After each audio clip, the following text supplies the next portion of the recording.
SK news Mulbagal digital ಸುದ್ದಿವಾಹಿನಿಗೆ ಸ್ವಾಗತ. ವೇದಿಕೆ ಮೇಲೆ ಆಸೀನರಾಗಿರುವ ಮಾನ್ಯ ಶಾಸಕರು ಹಾಗೂ ಹಿತೈಷಿಗಳಾದ ಸನ್ಮಾನ್ಯ ಸಮೃದ್ಧಿ ಮಂಜುನಾಥ್ ಸಾಹೇಬರಿಗೆ ಶುಭ ಮುಂಜಾನೆ, ಶುಭ ಮಧ್ಯಾಹ್ನ, ಶುಭ ಸಂಜೆಯನ್ನು ಕೋರ್ತಾ, ಯಾಕಂದರೆ ನನಗೆ ಬೆಳಗ್ಗೆಯಿಂದನೂ ಎಲ್ಲಿದ್ದೀರಾ ಸರ್, ಬನ್ನಿ ಸರ್ ಒಟ್ಟಿಗೆ ಮಾಡೋಣ ಸರ್ ಅಂತ ನಾನು ಅವ್ರು ಹೇಳಿದ ಮಾತು, ಸರ್ ಸಿಗ್ನಲ್ ನಿಮ್ಮ ದುಡ್ಡು ನೀವು ಮಾಡಿ ಸರ್ ಅಂತಂದರೆ, ಇಲ್ಲ ನೀವು ಇರಲೇಬೇಕು, ನೀವು ಇದ್ರಷ್ಟೇ ನಾನು ಓಪನ್ ಮಾಡೋದು ಅಂತ ಹಣ ತೊಟ್ಟಿ ಅವರ ಸ್ನೇಹಮಯಿ ವಿಚಾರವನ್ನು ತಿಳಿಸ್ಕೊಟ್ಟಂತಹ ಶಾಸಕರಿಗೆ ವಂದನೆಗಳನ್ನು ಅರ್ಪಿಸುತ್ತಾ ಹಾಗೂ ವೇದಿಕೆ ಮೇಲೆ ಆಸೀನರಾಗಿರುವ ಇತರ ಎಲ್ಲ ಗಣ್ಯರಿಗೂ ನಮಿಸುತ್ತಾ, ನಾನು ಎಲ್ಲ ಪ್ರೋಗ್ರಾಮಲ್ಲೂ 3 ಪ್ರಶ್ನೆಯನ್ನು ಕೊನೆಗೆ ಕೇಳ್ತಾ ಇದ್ದೆ. ನನ್ನ ಪ್ರೋಗ್ರಾಮ್ ಅಟೆಂಡ್ ಮಾಡಿದವ್ರಿಗೆ ಇದ್ರ ಬಗ್ಗೆ ಗೊತ್ತಿದೆ. ಕೊನೆಯಲ್ಲಿ ನಾನು ಯಾವಾಗಲೂ 3 ಪ್ರಶ್ನೆಯನ್ನು ಕೇಳ್ತೀನಿ. ಆದರೆ ಇವತ್ತು ಆ 3 ಪ್ರಶ್ನೆಯನ್ನು ಮೊದಲೇ ಕೇಳ್ತಾ ಇದ್ದೀನಿ. ಇಲ್ಲಿ ನೆರೆತಿರುವ ಎಲ್ಲರಿಗಲ್ಲೂ ನಿಮಗೆ ನಿಮ್ಮ ಮಕ್ಕಳ ಮೇಲೆ ಅಥವಾ ನಿಮ್ಮ ತಂದೆ ತಾಯಿಯರ ಮೇಲೆ, ನಿಮ್ಮ ಮಕ್ಕಳು ಅಥವಾ ನಿಮ್ಮ ತಂದೆ ತಾಯಿಯರ ಮೇಲೆ ಪ್ರೀತಿ ಇದ್ದವರು ಕೈ ಎತ್ತಿ. Very good, excellent, hands down. ಇವಾಗ ಎಷ್ಟು ಜನ ಇಲ್ಲಿಗೆ ಬೈಕಲ್ಲಿ ಬಂದಿದ್ದೀರಾ? ಕೈ ಎತ್ತಿ. ಆಯ್ತು. ಲಾಸ್ಟ್ ಪ್ರಶ್ನೆ ಗೊತ್ತಾಗಿದೆ ಅಲ್ಲ ಏನು ಅಂತ? ಎಷ್ಟು ಜನ ಹೆಲ್ಮೆಟ್ ಹಾಕಿದ್ರಿ? ಇಲ್ಲೇ ಗೊತ್ತಾಗುತ್ತೆ ನೋಡಿ. ನಿಮಗೆ ನಿಜವಾಗ್ಲೂ ನಿಮ್ಮ ಮಕ್ಕಳ ಮೇಲೆ, ನಿಮ್ಮ ತಂದೆ ತಾಯಿ ಮೇಲೆ ಪ್ರೀತಿ ಇತ್ತು ಅಂದ್ರೆ ನೀವು ಹೆಲ್ಮೆಟ್ ಹಾಕದಲ್ಲೇ ಆಚೆ ಬರೋದಿಲ್ಲ. ಯಾಕಂದ್ರೆ ಆಕ್ಸಿಡೆಂಟ್ ಅನ್ನೋದು ನಮಗೆ ಹೇಳ್ಬಿಟ್ಟು ಬರೋದಿಲ್ಲ. ಅದಕ್ಕೆ ಆಕ್ಸಿಡೆಂಟ್ ಅಂತ ಕರೆಯೋದು. ನಿಮಗೆ ನಿಜವಾಗ್ಲೂ ನಿಮ್ಮ ಮನೆಯವರ ಮೇಲೆ ಪ್ರೀತಿ ಇದ್ರೆ ದಯವಿಟ್ಟು ಹೆಲ್ಮೆಟ್ ಅನ್ನ ಧರಿಸ್ಬೇಕು. ನೀವು ಪೊಲೀಸರ ಭಯಕ್ಕೆ ಧರಿಸ್ಬೇಡಿ ಅಥವಾ ಪೊಲೀಸರಿಗೆ ಫೈನ್ ಕಟ್ಟಬೇಕು ಅಂತ ಧರಿಸ್ಬೇಡಿ. ನಮಗೆ ನಿಮ್ಮ ಫೈನ್ ಹಿಡ್ಕೊಂಡು ನಮ್ಗೇನು ಆಗಂಗೂ ಇಲ್ಲ, ನಮ್ಮ ಸರ್ಕಾರಕ್ಕೆ ಅದೇನು ಇದು ಎಫೆಕ್ಟು ಆಗೋದಿಲ್ಲ. ಆದರೆ ನಿಮ್ಮ ಜೀವಕ್ಕೆ, ನಿಮ್ಮ ಜೀವನಕ್ಕೆ ದಯವಿಟ್ಟು ಹೆಲ್ಮೆಟ್ ಅನ್ನ ಧರಿಸಿ. ಯಾಕಂದ್ರೆ ನಾನು ನಿಮಗೆ 2 ಎಕ್ಸಾಂಪಲ್ ಅನ್ನ ಕೊಡ್ತೀನಿ. 2 ಎಕ್ಸಾಂಪಲ್ ನಮ್ಮ ಕೋಲಾರದೇ, ನಮ್ಮ ಜಿಲ್ಲೆದೇ ಎಕ್ಸಾಂಪಲ್.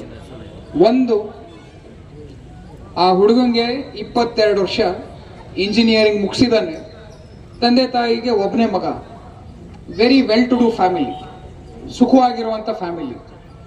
ಮಗ ಇಂಜಿನಿಯರಿಂಗ್ ಪಾಸ್ ಮಾಡಿದಾನೆ ಅಂತ ಆ ತಂದೆ ತಾಯಿ ಇಬ್ರು ಸೇರಿ ಏನೋ ಒಂದು ಸೂಪರ್ ಬೈಕ್ ಅನ್ನ ಕೊಡಿಸ್ತಾರೆ. ಅದು ನಿಂಜಾನೋ ಏನೋ ಬರುತ್ತೆ, ನಮಗೆ ಬೈಕ್ ಬಗ್ಗೆ ಅಷ್ಟು ಗೊತ್ತಿಲ್ಲ. ನಮಗೆ ಒಂದು ಸೂಪರ್ ಬೈಕ್ ಅನ್ನ ಕೊಡಿಸ್ತಾರೆ. ಕೊಡಿಸಿ 1 ವಾರಕ್ಕೆ ಅವನು ಬೆಳಗಿನ ಜಾವ 7 ಗಂಟೆ ಅಷ್ಟೊತ್ತಿಗೆ ನಮ್ಮ ಟಮಕ ಹೈವೇ ಇದೆ, ಟಮಕ ಹೈವೇಯಲ್ಲಿ ಹೆಲ್ಮೆಟ್ ಹಾಕದೆ ಓಡಿಸ್ತಿರ್ಬೇಕಾದ್ರೆ ಅವನ್ ಬ್ಯಾಲೆನ್ಸ್ ತಪ್ಪಿ ಕೆಳಗಡೆ ಬಿದ್ದು ತಲೆಗೆ ಏಟಾಗಿ ಅವನು ತೀರ್ಕೊಂತಾನೆ.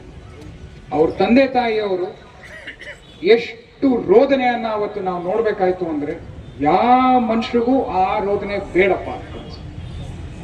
ನಮ್ಮ ಕಣ್ಣಾರೆ ಇದನ್ನ ನೋಡಿರೋದು. ನಾನು ಇಲ್ಲಿ ಯಾವುದೇ ಒಂದು ವಿಚಾರ ಮಾತಾಡಿದ್ರು ಇಲ್ಲ ನಾನು ಅನುಭವಿಸಿರೋದನ್ನ ಮಾತಾಡ್ತೀನಿ, ಇಲ್ಲ ನಾನು ನೋಡಿರೋದನ್ನ ಮಾತಾಡ್ತೀನಿ, ಅದು ಬಿಟ್ಟು ನಾನೇನು ಮಾತಾಡೋದಿಲ್ಲ. ಇದು ಒಂದು ಎಕ್ಸಾಂಪಲ್. ಅವ್ರ ತಂದೆ ತಾಯಿ ಹೇಳ್ತಾ ಇದ್ರು, ಸರ್ ನಾನು 100 ಕೋಟಿ ಇದೆ, ಹಿಡ್ಕೊಂಡು ಏನ್ ಮಾಡ್ಲಿ, ನಾನು ನನ್ನ ಮಗ ಇಲ್ಲ ಇವಾಗ, ನಂಗೆ ಏನ್ ಹೇಳ್ತೀರಾ ಇದಕ್ಕೆ? ಇದರ ಜೊತೆಗೆ ಇನ್ನೂ ಒಂದು, ರೈತ ಪ್ರತಿದಿನ ಹಳ್ಳಿಯಿಂದ ನಮ್ಮ ಟೊಮೆಟೊ ಮಂಡಿಯಿಂದ ಹಳ್ಳಿಗೆ ಹೋಗೋದು ಬರೋದು ಮಾಡ್ತಾ ಇರ್ತಾನೆ. ಒಂದಿನ ಹಾಗೆ ಸಾಯಂಕಾಲ ವಾಪಸ್ ಬರ್ಬೇಕಾರೆ ಟೊಮೆಟೊ ಮಂಡಿಗೆ ಬಂದು ವಾಪಸ್ ಅವನ ಮನೆಗೆ ಹೋಗ್ಬೇಕಾರೆ ಒಳಗಡೆ, ಅವನು ಸಿಟಿ ಒಳಗಲ್ಲ, ಇದು ಹಳ್ಳಿಗೆ ಹೋಗೋ ರೋಡಲ್ಲಿ ಸ್ವಲ್ಪ ಬ್ಯಾಲೆನ್ಸ್ ತಪ್ಪಿ ಬಿದ್ದು ಬಿಡ್ತಾನೆ. ಬಿದ್ದಾಗ ಮೈ ಮೇಲೆ ಏನೂ ಏಟಿಲ್ಲ, ಅವನಿಗೆ ತಲೆ ಹಿಂದೆ ಕಲ್ಲು ಒಂದು ಏಟು ಬಿದ್ದಿದೆ, ರಕ್ತ ಕೂಡ ಇಲ್ಲ. ಆದ್ರೆ ಅವನಿಗೆ ಕಾಲ್ ಮೂವ್ ಮಾಡಕ್ ಆಗ್ತಾ ಇಲ್ಲ. ಅವನ್ ಕಾಲ್ ಹೋಯ್ತು, ಅವನ್ಗೆ ಇಲ್ಲಿ ತಲೆ ಇಲ್ಲಿಂದ ಏಟು ಬಿದ್ದಿರೋದ್ರಿಂದ ಸ್ಪೈನಲ್ ಕಾರ್ಡ್ ವೀಕ್ ಆಗ್ಬಿಟ್ಟು ಅವನ್ ಎರಡೂ ಕಾಲಲ್ಲಿ ಸೆನ್ಸೇಷನ್ ಅನ್ನು ಕಳ್ಕೊಂಡ್ಬಿಟ್ಟಿದೆ. ಪ್ರಾಣ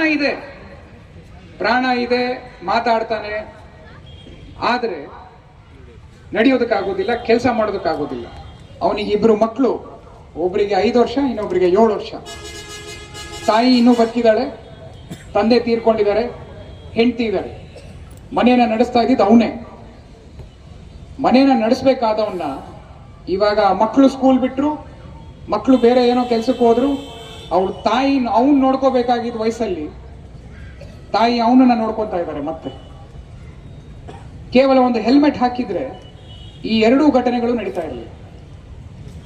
ಸೊ ದಯವಿಟ್ಟು ಇಲ್ಲಿ ಸೇರಿರುವಂತ ಎಲ್ಲ ಮಿತ್ರರಿಗೆ ನಾನು ವಿನಂತಿ ಮಾಡ್ಕೊಳೋದು, ನಾವು ಹೆಲ್ಮೆಟ್ ಅನ್ನ ಕಡ್ಡಾಯ ಮಾಡ್ತಾ ಇರೋದು ನಮಗೋಸ್ಕರ ಅಲ್ಲ, ನಿಮಗೋಸ್ಕರ.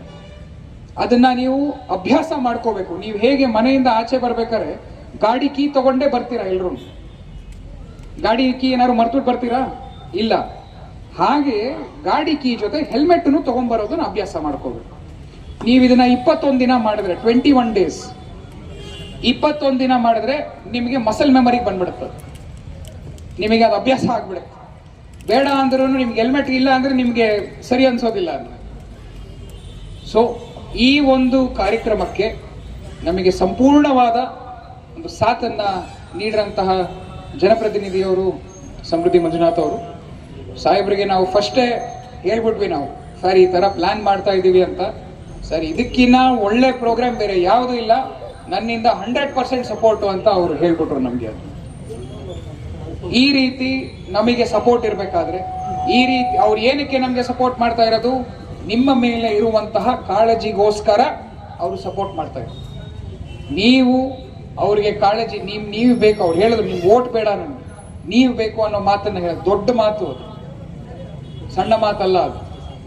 ಸೊ ಆ ರೀತಿ ಒಂದು ಜನಪ್ರತಿನಿಧಿಯವರೇ ಹೇಳಬೇಕಾದ್ರೆ, ಇಲ್ಲಿರುವ ಎಲ್ಲ ಮುಖಂಡರುಗಳು, ನಾವಿಲ್ಲಿರುವಂತ ಎಲ್ಲ ಎಕ್ಸ್ ಕಾರ್ಪೊರೇಟರ್ಗಳಿಗೂ ಹೇಳ್ಬಿಟ್ಟಿದ್ದೀವಿ, ಎಲ್ಲ ನಮ್ಮ ಸಂಘ ಸಂಸ್ಥೆ ಲೀಡರ್ಸ್ಗೂ ಹೇಳಿದೀವಿ, ಹಾಗೆ ಬೇರೆ ಎಲ್ಲ ಮುಖಂಡರುಗಳಿಗೂ ಹೇಳಿದೀವಿ. ದಯವಿಟ್ಟು ಈ ಒಂದು ವಿಚಾರದಲ್ಲಿ ನಮಗೆ ಫೋನ್ ಮಾಡಬೇಡಿ. ಅದು ನೀವು ಯಾರೇ ಏನೇ ಫೋನ್ ಮಾಡಿದ್ರು ನಾವು ಮಾತು ಕೇಳೋರಲ್ಲ. ಅದೇ ನಿಟ್ಟಿನಲ್ಲೇನೆ ಹೆಲ್ಮೆಟ್ ಕೂಡ ಎಲ್ಲ ಅರೇಂಜ್ ಆಗಿದೆ. ನಾವೇನಾದ್ರು ಫೈನ್ ಹಾಕಬೇಕು ಅಂತ ಇದ್ರೆ ಫಸ್ಟ್ ಡೇ ಇಂದಾನೆ ನಾವು ಫೈನ್ ಹಾಕೊಂಡೇ ಹೋಗ್ತಾ ಇದ್ವಿ. ಆದ್ರೆ ನಾವು ಅದನ್ನ ಮಾಡಿಲ್ಲ. ನಾವು ಗಾಡಿನೆಲ್ಲ ತಂದು ನಿಲ್ಸಿ, ನೀವು ಹೆಲ್ಮೆಟ್ ತಗೊಂಡ್ ಬನ್ನಿ, ಗಾಡಿ ಬಿಡಿಸ್ಕೊಂಡು ಹೋಗಿ ಅಂತ ಮಾಡಿ. ನಮ್ಗೇನಾದ್ರು ಫೈನ್ ಹಾಕಬೇಕು ಅಂತ ಇದ್ರೆ ಇದನ್ನ ಮಾಡ್ತಾ ಇರ್ಲಿಲ್ಲ ನಾವು. ನಮಗೇನು ಪ್ರಾಣ ಉಳಿಬೇಕು, ನಾವು ಅದಕ್ಕೆ ಗಾಡಿ ಹಿಡಿದ ಮೇಲೆ ನೀವು ಹೆಲ್ಮೆಟ್ ತಗೊಂಡ್ ಬನ್ನಿ, ನೀವು ಹೆಲ್ಮೆಟ್ ತಗೊಂಡ್ ಬಂದು ನಿಮ್ ಗಾಡಿ ಬಿಡಿಸ್ಕೊಂಡು ಹೋಗಿ ಅಂತ ಮಾಡಿ. ಅದನ್ನೇ ಮನಸ್ಸಲ್ಲಿ ಇಟ್ಕೊಂಡು ಶಾಸಕರು ಇವಾಗ ನಿಮ್ಮೆಲ್ಲರಿಗೂ ಹೆಲ್ಮೆಟ್ ನ ವಿತರಣೆ ಮಾಡ್ತಾ ಇದ್ದಾರೆ. ಸೊ ಇದರ ಜೊತೆಗೆ ಶಾಸಕರು ಇನ್ನೂ ಒಂದು ವಿಚಾರ ಬಗ್ಗೆ ನಾವು ಒಂದು 2-3 ಸರ್ತಿ ಸಮಾಲೋಚನೆ ಮಾಡಿದ್ದೀವಿ.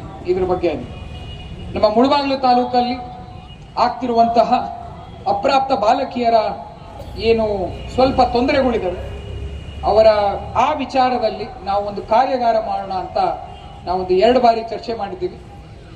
ಶಾಸಕರ ಟೈಮ್ ತಗೊಂಡು ಜಾನ್ವರಿ 1st ವೀಕ್ ಹಂಗೆ ಸರ್, ಜಾನ್ವರಿ 1st ವೀಕ್ ಹಂಗೆ ಒಂದು ದೊಡ್ಡ ಮಟ್ಟದ ನಾವು ಪ್ರೋಗ್ರಾಮ್ ಮಾಡೋಣ ಅಂತ. ಎಸ್ಪೆಷಲಿ ನಮ್ಮ ಈ ಪೋಕ್ಸೋ ಕೇಸ್ ರಿಲೇಟೆಡ್ ಏನಿದೆ ಅದು ಎಲ್ಲರಿಗೂ ಒಂದು ಅವೇರ್ನೆಸ್ ಬರಲಿ, ಕೇವಲ ಮಕ್ಕಳಿಗಲ್ಲ ನಮ್ಮ ಪೋಷಕರಿಗೂ ಗೊತ್ತಾಗ್ಲಿ ಅಂತ ಈ ಒಂದು ಕಾರ್ಯಕ್ರಮವನ್ನ ಮಾಡ್ತಾ ಇದ್ದೀವಿ. ಅದನ್ನ ಮಾನ್ಯ ಶಾಸಕರ ಅಧ್ಯಕ್ಷತೆಯಲ್ಲೇನೆ ನಾವು ಇದನ್ನ ಪ್ಲಾನ್ ಮಾಡಿ ಎಲ್ಲರಿಗೂ ಬೆನಿಫಿಟ್ ಆಗಿ ಬರೋ ವರ್ಷದಲ್ಲಿ ನಮ್ಮ ಹೆಣ್ಮಕ್ಳು ಬೇರೆ ಹಾದಿಯನ್ನ ಹಿಡಿಲಿಲ್ಲದ ಹಾಗೆ ನಾವು ಏನ್ ಮಾಡ್ಬೋದು ಅನ್ನೋದ್ರ ಬಗ್ಗೆ ಒಂದು ದೀರ್ಘ ಚರ್ಚೆಯನ್ನ ನಾವು ಆ ಕಾರ್ಯಕ್ರಮದಲ್ಲಿ ಮಾಡೋಣ ಅಂತ ಶಾಸಕರು ಒಪ್ಪಿಗೆ ಕೊಟ್ಟಿದ್ದಾರೆ. ಅದು ಕೂಡ ನಾವು ಇವತ್ತು ಡಿಸೈಡ್ ಮಾಡಿ ಈ ಏನು ಒಂದು ಆಂದೋಲನ ತರ ಮಾಡಿದೀವಿ, ಅದನ್ನು ಒಂದು ಆಂದೋಲನ ತರ ಮಾಡಿ ನಮ್ಮ ಹೆಣ್ಮಕ್ಳಿಗೆ ಒಂದು ಸುರಕ್ಷಿತವಾದ ಬಾಳನ್ನ ನೀಡೋಣ ಅಂತ ನಾವೆಲ್ಲೂ ಒಂದು ಪಣ ತೊಟ್ಟೋಣಂತೆ.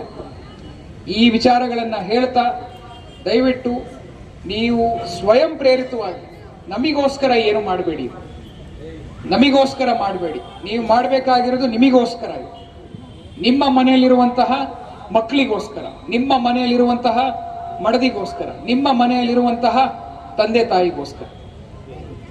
ಈ ಹೆಲ್ಮೆಟ್ ಅನ್ನ ಧರಿಸಿ ಖಂಡಿತವಾಗ್ಲು. ಯಾಕಂದ್ರೆ ಒಂದು ವರ್ಷದಲ್ಲಿ ನಮ್ಮ ಕೋಲಾರ ಜಿಲ್ಲೆಯಲ್ಲಿ ಸುಮಾರು 152 ಜನ ಟೂ ವೀಲರ್ ಅಲ್ಲಿ ಡೆತ್ಸ್ ಆಗ್ತಾರೆ. ಆ 152 ನಂಬರ್ ಅನ್ನ ನಾವು ಮಿನಿಮಮ್ 50% ಕಮ್ಮಿ ಮಾಡ್ಬೋದು ಜಸ್ಟ್ ಹೆಲ್ಮೆಟ್ ಹಾಕಿದ್ರೆ. ನಮ್ಮ ನಂಗ್ಲಿ ಲಿಮಿಟ್ಸ್ ಅಲ್ಲೂ ಕೂಡ ಒಂದು 5 ಜನ ಡೆತ್ ಆದ್ರು ಟೂ ವೀಲರ್ ಅಲ್ಲಿ ಹೋಗ್ಬೇಕಾದ್ರೆ. ಆ ಬಾಡಿಗಳನ್ನ ನೋಡಿದ್ರೆ ಎಲ್ಲೂ ರಕ್ತ ಇಲ್ಲ, ಎಲ್ಲೂ ರಕ್ತ ಇಲ್ಲ, ಎಲ್ಲ ತಲೆಗೆ ಏಟು ಬಿದ್ದಿರೋದು. ಹೆಲ್ಮೆಟ್ ಹಾಕಿದ್ರೆ ಪ್ರಾಣ ಉಳಿತಾ ಇತ್ತು.